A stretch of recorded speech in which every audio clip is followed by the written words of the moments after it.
નમસ્કાર, star India TV ન્યૂઝમાં આપનો હાર્દિક સ્વાગત છે। આપ જોઈ રહ્યા છો સ્ટાર ઇન્ડિયા ટીવી ન્યૂઝ, સત્યની વાતે સત્યની સાથે। જાલોદ નગરમાં ખાટુશ્યામ જતા પગપાળા સંઘનું સ્વાગત શ્યામ પરિવાર દ્વારા કરવામાં આવ્યું। લીંબડીથી અંદાજિત 700 કિલોમીટર પગપાળા સંઘ પહેલીવાર ખાટુશ્યામ જવા નીકળ્યો। લીંબડી નગરથી માળી સમાજના સંઘ દ્વારા ખાટુશ્યામ પગપાળા જવા માટે તારીખ 18/9/2024 થી બુધવારના રોજ સંઘ રવાના થયો હતો। આ પગપાળા જતા સંઘના સંચાલકો દ્વારા બાબા ખાટુશ્યામને રથ એક 4 વ્હીલરમાં બનાવ્યો હતો। આ 4 વ્હીલર ગાડીમાં બાબા શ્યામના લીલા ઘોડાને બેસાડી ખાટુશ્યામ જવા માટે દોર સોંપવામાં આવી હતી।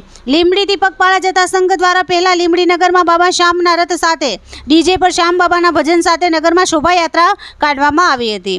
લીંબડીથી પગપાળા જતા સંઘને અંદાજિત 700 કિલોમીટરની યાત્રા પર જતા સંઘને 70 થી વધુ લોકો જાલોદ સુધી આવ્યા હતા। આ પગપાળા સંઘનું સ્વાગત નગરના શ્યામ પરિવાર દ્વારા ભવ્ય રીતે કરવામાં આવ્યું હતું।